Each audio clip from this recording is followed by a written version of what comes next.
I've decided that I'm going to tell you the story of my oldest granddaughter, and I'm going to tell this in different parts because it's a long story, and I know you guys don't want to listen for an hour, so I want to tell you about my oldest granddaughter, Kelsey.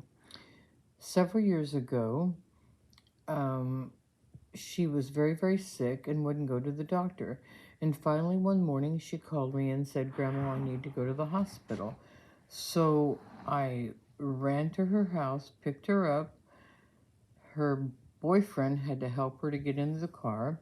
I drove her to the hospital. We talked on the way. Later, she told me that she had no idea what we talked about. She knew nothing.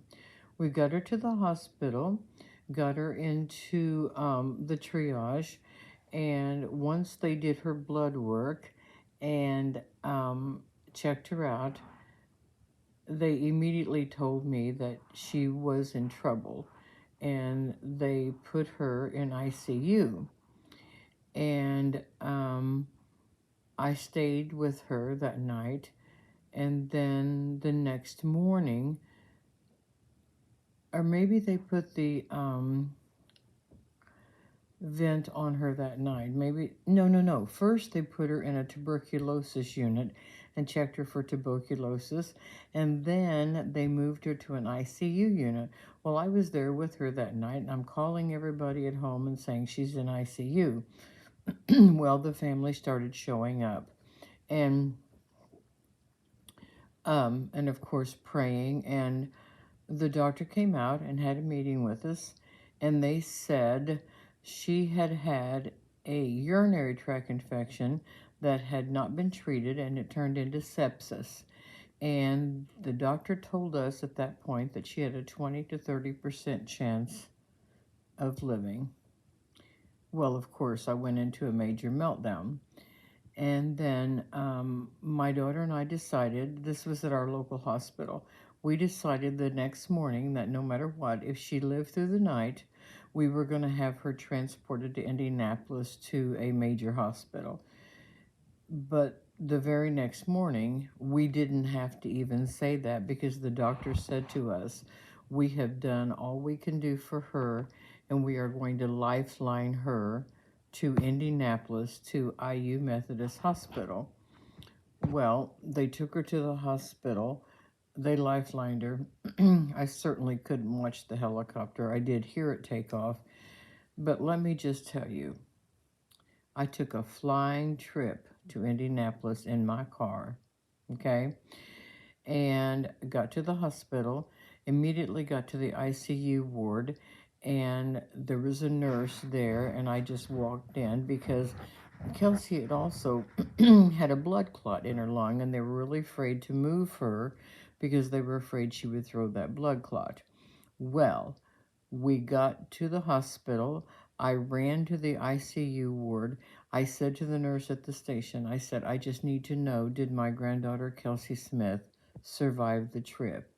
And she said, oh, honey, we've got her back here. We're hooking her up.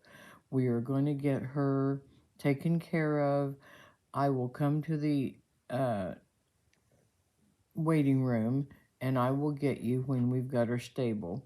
Within 2 hours, they still had her obviously on life support. They put her in an induced coma, and at the hospital here, her lungs had collapsed.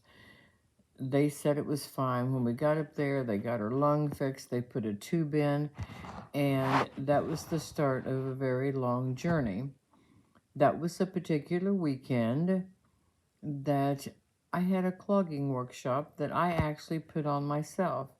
So, first of all, in this first episode, this is going to be Kelsey's Journey Part 1. Trevor DeWitt, Jennifer Hacker, Jeff Driggs, and I don't want to miss anybody, but everybody that helped that weekend, they put on my workshop without me while I stayed at the hospital. And I will continue this in part 2, but my daughter was in the hospital in Indianapolis for 4 months, and I want to tell you everything that we went through. And this was the first episode. I keep telling my granddaughter that she has 9 lives because She's been through a lot. She also has epilepsy, and they were really concerned with the life support, that if she were to have an epileptic seizure that she would not pull through. But I want to praise the Lord to tell you that she did not have one epileptic seizure the entire time that she was there for 4 months. That's where we ended up. Okay, I'm going to stop this one where she is in intensive care. She's in an induced coma, and she is on life support. Kelsey part 2 will come up in a couple of days, and I'll tell you more about that, because this is kind of a very interesting story. So I want to share it with the world and realize how good our God is. So for now, I'm going to say peace out, and I'll get part 2 up in maybe a day or two. So thank you for watching, and tell your neighbors and everybody else to watch. I appreciate all of you subscribers, and I need more subscribers. So please tell your friends and neighbors to subscribe to my Naomi's Neighborhood. And I'm going to tell you some stories about my grandchildren.